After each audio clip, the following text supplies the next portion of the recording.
আজকে এসেছি বোলপুর সন্নিকটে ভেদিয়া বলে একটি জায়গায় মাস্তুতো ভাইয়ের রিসেপশনে জলখাবারে কি মেনু আছে একটু দেখিয়ে দিই। এরকম লুচি আর সুন্দর কষা কষা আলুর দম দেখছেন, সঙ্গে বোঁদে। চলুন জলখাবারটা এবার শুরু করে দিই। আলুর দম নিয়ে সুন্দর টেস্ট।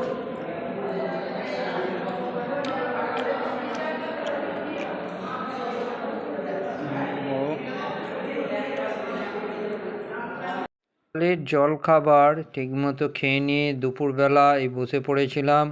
চলুন দুপুরে কি মেনু ছিল আপনাদের দেখাই। ভাইয়ের বিয়ে দুপুরবেলা খেতে বসেছি, ভাত আর ছেঁচড়া পড়েছে।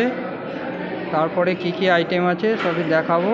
চলুন নিয়ে নিলাম ঘন মুগের ডাল, একটু ছেঁচড়া দিয়ে ট্রাই করব, ছেঁচড়া আলু দিয়ে। ডাল আর ফুলকপি পড়ে গেল ডাল দিয়ে, সুন্দর বড় বড় ফুলকপি মেখে এবার ভাত খাবো।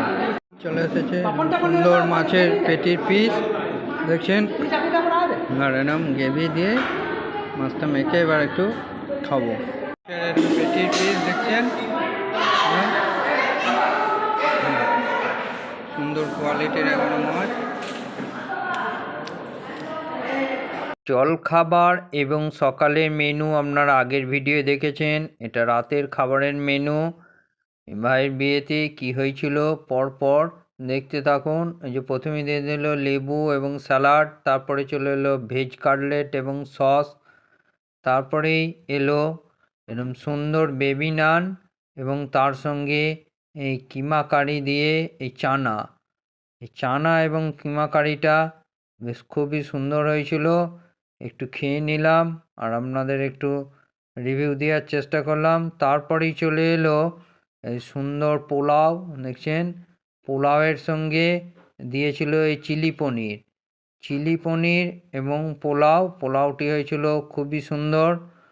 চিলি পনির সঙ্গে পোলাও খেয়ে নেওয়ার পরেই হাজির হয়ে গেল আজকের মেনুর মেন অ্যাট্রাকশান বা প্রধান আকর্ষণ, চিকেন কষা এবং সাদা ভাত। দেখছেন সাদা ভাত এবং চিকেন কষা, এটি শীতের দিনে একটি দুর্দান্ত আহার এবং চিকেনটা হয়েছিল দুর্দান্ত। আমি তো অনেক দিন বাদে বেশ খানিকটা পরিমাণ দেখছেন তো বেশ খানিকটা পরিমাণ চিকেন নিয়ে নিয়েছিলাম। তারপরে এলো চাটনি, পাঁপড় আর সন্দেশ, আর শেষে ছিল আইসক্রিম।